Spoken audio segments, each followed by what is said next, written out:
नमस्कार. शुभ संध्याकाळ. कशा आहात? बरे आहात ना? बरंच असलं पाहिजे आणि मी पण बरी आहे. आता गार्डनिंगचा व्हिडिओ नाही, जेवणाचा व्हिडिओ चाललेला आहे. तुम्ही म्हणत असाल हे काय? तर आत हे भाऊ आहेत आणि इकडे आहे आमची आई, मोठी बहीण आणि वहिनी. असे मोहरमच्या दिवशीचा हा व्हिडिओ आहे आणि सुट्टी असते त्यांनाही आपल्यालाही म्हणून भेटायला आलेले आहेत अकस्मात. तर त्यामुळे जेवण आमचं चाललेलं आहे. जेवण झालं मग आता आम्ही आलेलो आहोत वरती मुलीच्या घरी. ते घर बांधल्यानंतर हे आलेले नव्हते. मग तेही घर बघायचं होतं. घर वगैरे बघितले छान सगळं फिरून वगैरे. मग बसलो थोडंसं निवांत गप्पा गोष्टी असं बोलत. खूप दिवसानंतरची भेटी असतात. मग बोलायचं काही असतं, काही राहून गेलेलं असतं, काही संवाद साधायचे असतात. ते सर्व इथं थोडं फुरसतीनं आम्ही बसलो. मग तोपर्यंत मुलीने आमच्या सगळ्या ना ओटी वगैरे भरली आणि मग चहा पाणी तर काही घ्यायचं नव्हतं. जेवण आत्ताच झालेलं होतं. मग लगेच आम्ही निघालो आता खालती आणि अजून गार्डन वगैरे त्यांना दाखवायची होती. खूप दिवसानंतर आलेले होते ना, मग गार्डन वगैरे मी करत असते म्हणून त्यांना माहितीच आहे, व्हिडिओ बघत असतात. म्हणलं मग आता प्रत्यक्षातच गार्डन बघावं. आपण व्हिडिओमध्ये बघतो तर प्रत्यक्षात कशी गार्डन आहे दिसते, काय काय आहे गार्डनमध्ये ते पाहावं असं म्हणून मग आम्ही इथून आता निघालो आता खाली. मग खाली गेल्यानंतर सरळ निघालो आम्ही आता. गप्पा गोष्टी अजून चाललेल्याच होत्या. काही गोष्टी बोलत होते आणखीन छान निवांत बसून. कारण अशी वेळ कधीतरीच येते ना, सगळे एकाच ठिकाणी बसून बोलणं वगैरे. मग आता आम्ही घेऊन आलेले आहे त्यांना आमच्या गार्डनमध्ये. तर मी प्रत्यक्षातच त्यांना गार्डन दाखवले की बघा असं असं झालेलं आहे हे पीक. पाणी आमचं जे शेत आहे म्हणावं लागेल ना, एक लहानसं शेत जे आहे ते कशा प्रकारे आलेलं आहे, कसं दिसतं ते पहा म्हणून. मग खूप छान प्रकारे ते इकडे तिकडे फिरून प्रत्येक एक एक पाना फुला वेलीला पाहत होते की काय काय लावलेले आहेत ह्याने. मग नजरेत भरण्यासारखं असं दृश्य होतं. सगळं काही हिरवंगार आणि इतक्या छान जागेमध्ये त्याचं युटिलाइज किती छान प्रकारे केलेलं आहे. हिरवे हिरवे झाडं आणि झुडपं, भाजीपाला असं फळांचं सगळं पाहून त्यांना पण खूपच छान वाटलं. मग इथं बघा आई कसं बघत आहे छान निवांत, एकदा वरी एकदा खाली. आमच्या आईला पण खूप छान वाटलं की असं गार्डन करायचं. सारखं ती व्हिडिओमध्ये बघते. माझे व्हिडिओ सगळ्यात पहिले सबस्क्रायबर आमची आई आहे माझी आणि व्ह्यूज जे येतात ना फक्त अगोदर आई बघते, मग नंतर सर्वजण बघतात.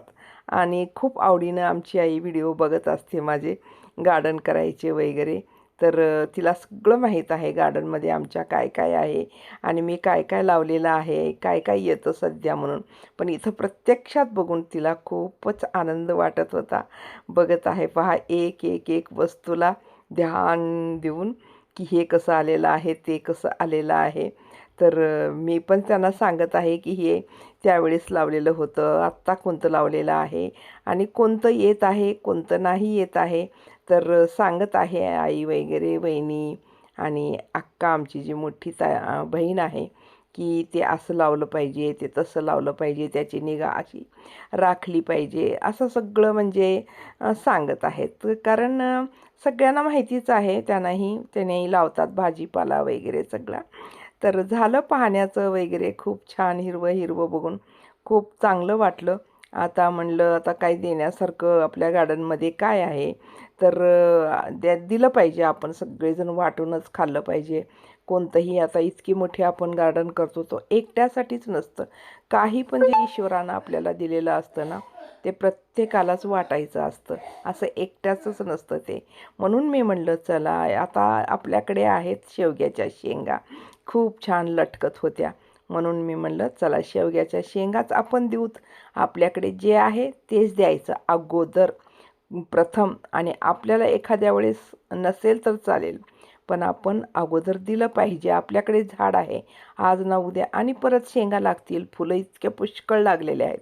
पण आपल्या घरी येणारे पाहुणे मंडळी असतात, आपले माणसं असतात, त्यांनाही थोडंसं खायला मिळालं पाहिजे आपण मेहनत केलेलं.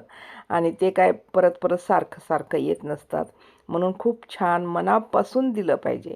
तर मी म्हटलं चला मी काढून देते शेंगा आणि शेंगा घ्या तुम्ही. आणि शेंगा कसं म्हणजे आमच्या शेंगा तर वेगळ्याच प्रकाराच्या आहेत, स्वादच त्याचा वेगळा आहे आणि खूपच चांगल्या शेंगा आहेत आणि ताज्या ताज्या एकदम. म्हणून मग मी तोडायला सुरुवात केली एक लाकूड घेऊन. कसं ना किती झाड तोडतो आम्ही, तरीही उंचच्या उंचच झाड चाललेलं आहे, असं गोल पसरतच नाही झाड. त्यामुळे खाली खाली शेंगा लागलेल्या खूप छान तोडायला येतात आणि जरा उंच गेलं की मग इतकं त्रास होतं ना तोडायला की येतच नाही. म्हणून आम्ही असं एक लाकूडच केलेलं आहे. पण कधी कधी एवढ्या उंच लाकडाला सुद्धा ते पोंचत नाही, इतकं उंच झाड झालेलं आहे. तर त्याला असं खुरपं बांधलेलं आहे आम्ही आणि त्याच्यानं आम्ही शेंगा वगैरे काहीही तोडायचं असलं ना तर असं तोडत असतो. तर बऱ्याचपैकी शेंगा निघालेल्या आहेत. खूप गुच्छेचे गुच्छे इथं लागलेले होते आणि वहिनीने सर्व काही एकत्र केले. आता त्यांना जायचं आहे, पावसाळा आहे आणि पाऊस पाणी वाटेत लागलं तर मग आणि खूप त्रास होईल. म्हणून मग ते घाईच करत होते आणि मी पण म्हणत होते की थोडं अजून घेऊन जावा आणि काय थोडं काढून देते, थोडं थांबा, असं मी त्यांना म्हणत होते आणि एक एक शेंग पडत होती, काढून देत होते. तर अशा प्रकारे शेंगा वगैरे काढल्या मी. आणि इकडं परत आता सीताफळ लागलेले होते आणि जाम पण लागलेले आहेत, पण ते तेवढं काही त्यांना आवड नाही त्याच्यामध्ये.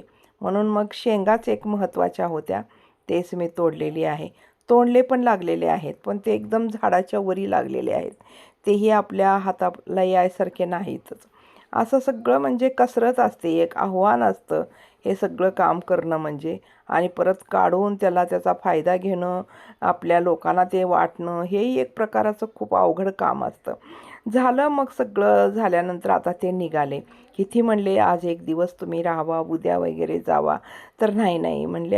अक्का जी आहे मोठी बहीण म्हणली, अयोध्याहून ती परत आलेली होती आणि अजून बॅगसुद्धा मी खाली केलं नाही, म्हणून ती म्हणली मला तर नाही राहता येत. आईला म्हटलं तू राहा, म्हणले आई म्हणते माझी औषध गोळ्या सगळ्या तिथंच आहेत, मी इथं कसं राहू. मग आता वहिनी आणि भाऊला तर राहणं शक्यच नाही, त्यांची भावाची शाळा वगैरे त्यांची ड्युटी असते.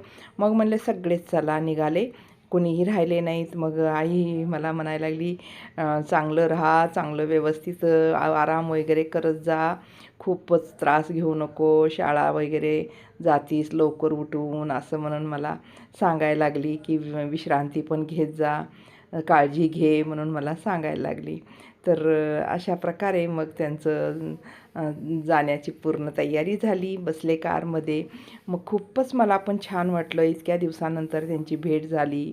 आणि असं सुट्टीच्या दिवशी आले ना मग काही आपल्याला त्यांची सेवा करायला, त्यांचं सगळं पाहुणचार करायला आपल्यालाही छान वाटतं, वेळ मिळतो भरपूर. मग खूप आपण गप्पा गोष्टीसुद्धा करू शकतो. तर चला मग आजचा व्हिडिओ तुम्हाला कसा वाटला नक्की सांगा. भेटू पुढच्या व्हिडिओमध्ये. धन्यवाद.